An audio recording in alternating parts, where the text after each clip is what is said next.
Kate Smurthwaite, professional victim, online provocateur, comedian, and feminist. Always pretending to be offended. And she's so happy that the police are now finally doing something about people being rude on the internet. But not all people, just men. So I've got some facts and figures and some common sense for you, and some of Kate's hypocrisy and tweets. This is going to be fun. Now, a new national police hub is being set up to help track down online trolls responsible for hate crime online and people who post abusive content on social media. We know it's out there. We know there's quite a lot of it. Oh, you can take his word for it because he wears a suit and is sat in an expensive studio. But yeah, the police are now chasing internet trolls. Yet the streets are void of police, nowhere to be seen.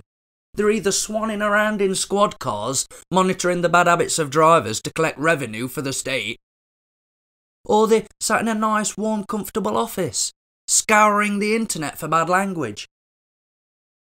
And within the last 12 months, 3,395 people were arrested for causing annoyance, inconvenience, or needless anxiety to a bunch of wet, pathetic snowflakes who need to man up before Western civilization collapses into a communist hellhole. There's been an increase in these types of reports after the EU referendum last year and earlier this year around the time of the terrorist attacks in the UK. Let's talk to comedian Kate Smurthwaite, who's here, and you've had your fair share of trolling, haven't you? Absolutely, yeah. I've been receiving internet abuse for about 10 years. Oh, she has. And she's been very rude to people too. We've got some of her tweets, and people have been quite civil to her, and she became nasty about it. She wrote this one, calling somebody a piece of shit. And whoops, dickhead, claiming that it was supporting systematic oppression and it was a rape apologist. And then David wrote back, which of your views am I not keen to defend? Where am I denying systematic oppression? Why precisely am I a dickhead? Mansplaining alert! Not actually my job to explain obvious things to you, and you're a dickhead because there's a dick on your head. Not very nice, Katie. It's a bit rude. Here's another one. Greg says, in a joking way, but pretty civil, I thought the terms feminist and comedian were mutually exclusive. Lucky my block button is working today. Well, fucking use it then instead of whinging.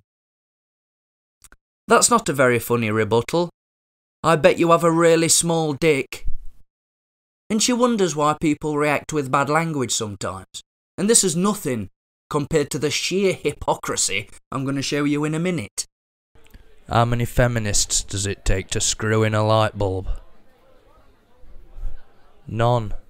They just hold it in the socket and expect the whole world to revolve around them. And it's escalated over that period of time, kind of sometimes gradually, and then other times I'll do a particular TV appearance or a particular subject that seems to hit a kind of sore point with the kind of people who do this kind of thing, and suddenly there's a step up and a ramp up, and it never really ever goes back to the old way. But in this modern world, I mean, you are known for being, you can be quite outspoken, you know, you've got your staunch views and you stick to them, and there's absolutely nothing wrong with that. But woman has opinions. Well, yeah, well, stop press. Yeah, I know.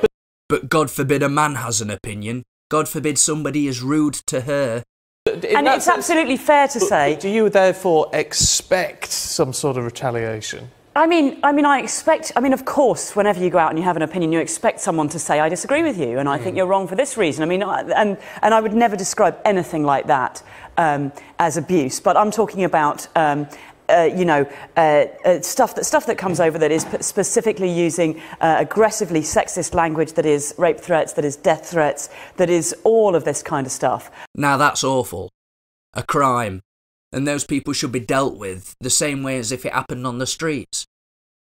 The streets that haven't seen a bobby in decades, and where the police are most needed. I mean, how many death threats can they actually be online for the police to follow up? But people like Katie don't just want the threats dealt with. They want regular name-calling trolls to be dealt with as well in the same manner. Because I'm guessing she can't find the block button. Very easy thing to do, costs a lot less, and it's a lot less of a burden on the police force.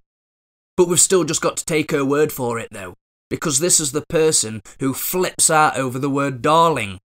All of the traditional imbalances between men and women have flipped, and very recently. No, that's and when incorrect, young because men, when you go may I be allowed to further in the finish? business, Sorry, that is I'm talking not about men, darling. When And you call them darling? How incredibly rude. And now you think it's funny. Well, this is exactly the problem. This is institutionalised sexism, and you're just sitting here doing it flagrantly and without even apologising. But she was pretending to be horrified by that. She's got no problem calling men sweetie. Oh my God, hello, sweetie. What's your name? I don't care. Though we did ask her to get her tits out for the lads, which didn't seem to offend her as much as the word darling. That's weird. What do you call a happy feminist? I'll let you know if I ever see one. And to be honest, you win no arguments by responding to people in that kind of extremely personal way. So it's not about continuing the debate. If people have a difference of opinion, well, you know, they can put it out there.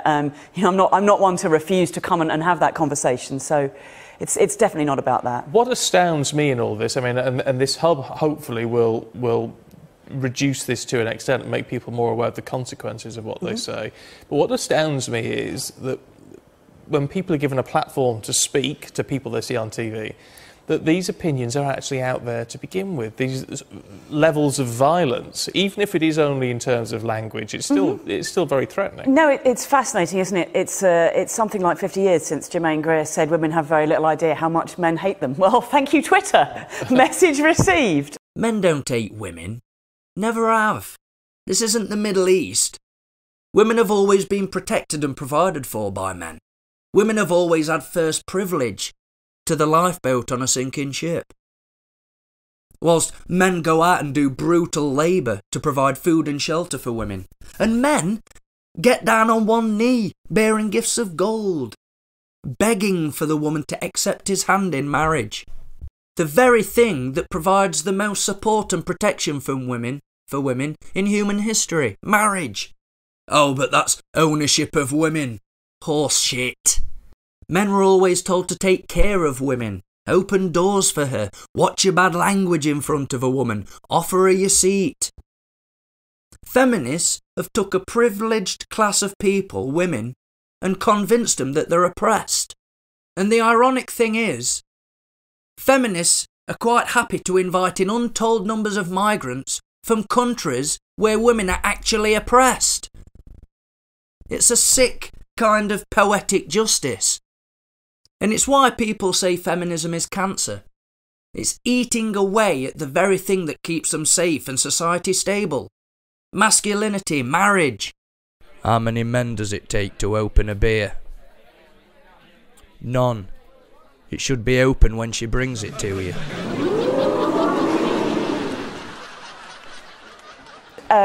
And yeah, it is absolutely terrifying that these attitudes are out there. And in a sense, I think we should be grateful to the internet, because I think we're better off knowing what's out there than kind of living in this rather sort of wallpapered world of, like, you know, we only say nice, polite things. I think it's better that we know that these attitudes are out there, and then we can challenge them and acknowledge them. If it's better to know that these attitudes are out there so you can challenge them, why would you want the police to stop people from saying them? To stop people from being annoying online?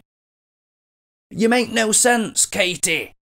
Is it fair to say, because anyone can get abuse and get trolled online, but are women more prone to it? Women with a voice? Yeah, all the evidence says that women get disproportionately large amounts of... That's not true. And here's the evidence. Pew Research Centre shows that more women see online harassment as a problem than men do. They are much more likely to take offence to it. Other Pew Research studies show that online harassment affects men as much as women, proving that it's not a gender issue. And also, most of the online harassment against women comes from other women.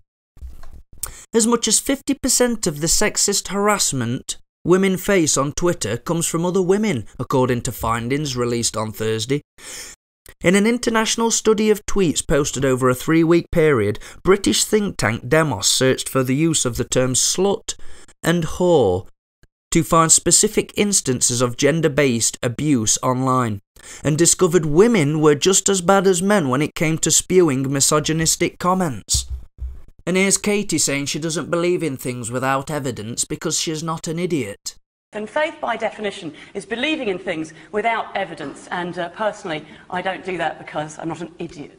If you look at, there's a piece of research about MPs getting abuse in the run-up to the election, and they identified something like 900,000 pieces of internet abuse. I wonder if that's true. Because I'm currently banned on Facebook for 7 days for calling Hillary Clinton a stupid woman. That's the level we're playing on. Call a woman stupid, that's classed as abuse now. In the run-up to the last election, and 45% of them went to Diane Abbott, which tells you that it's along racial lines and it's along gender lines. No, it doesn't. It tells us that Diane Abbott isn't liked because of her appalling arithmetic, racist and anti-British opinions. So people react with bad manners and bad language. Why doesn't Dawn Butler receive as much if it's to do with racism and sexism? What about Kate Ossomer? These are both front-bench Labour MPs. Diane Abbott is an anti-England, anti-white racist who defends Chairman Mao. So don't... Why is that? Why is it right to wear a Maoist T-shirt, but obviously wrong, as it is, to wear a Hitler T-shirt? I suppose some people will judge that on balance, Mao did more good than harm. We can't say that about the Nazis. What was the good bit? Remind me what the good bit was. Just tell me what was the good that he did that made up for the 60 million people he murdered?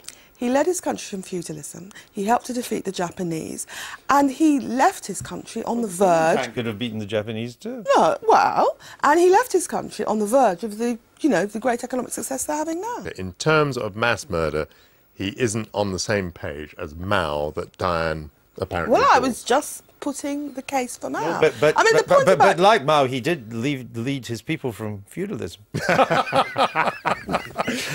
Anyway, those who had not been murdered were led from feudalism. Yes, those who survived the pogroms. Could that be the reason why she gets so much hate?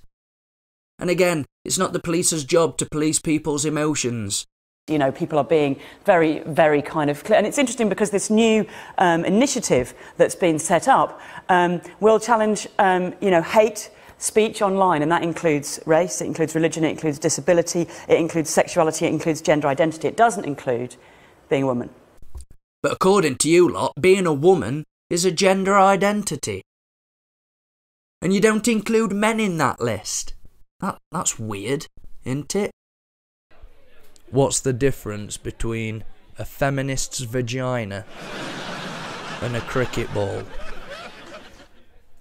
If you try really, really, really hard, you can actually eat a cricket ball.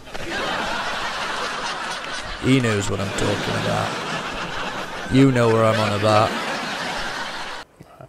So in actual fact, 99% of the stuff that I get, this is not going to even help with that. And I mean, in fairness, it's a tiny little initiative. It's, what, £200,000.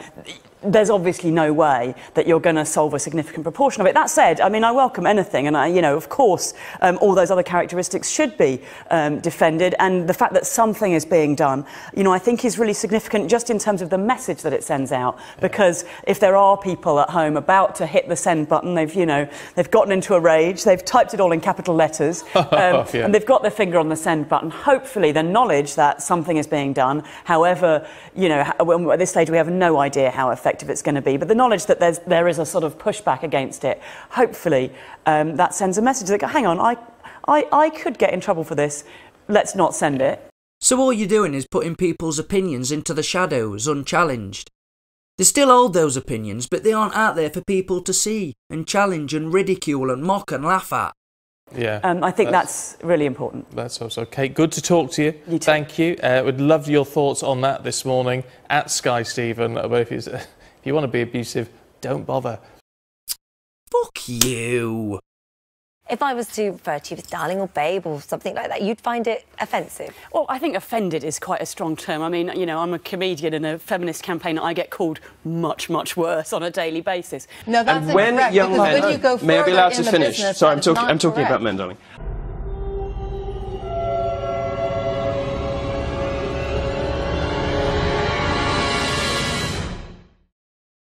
When And you called her darling?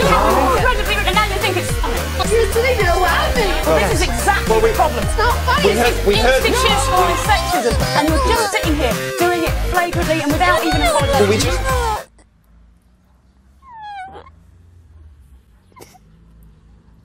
May I please finish my sentence? I will walk out of this studio if I'm not allowed to finish. I'd like you to finish. Yes, No, Kate, now you need to listen to your ears, darling, and not your mouth. What I'm saying is... I'm not going to be called darling live on air. You take that caller off, Stephen, or I hang up. Peter, I just want to get one final thought from you. Are there words that are used to describe men that offend you? Not particularly, and if there are some I don't like, I certainly wouldn't want them banned. But it always goes back to that old adage: sticks and stones may break my bones, but there will always be something to offend a feminist. Peter Lloyd. No, that's just obnoxious. Peter Sorry, Lloyd, you have to give me a chance to respond to that. That is ridiculous. No, hang on, I won't do your show again if you don't let me respond to that. Go on, Kate, have a word. Come on, that's ridiculous. I mean, first of all, I often get letters from feminists, but it's all hate mail.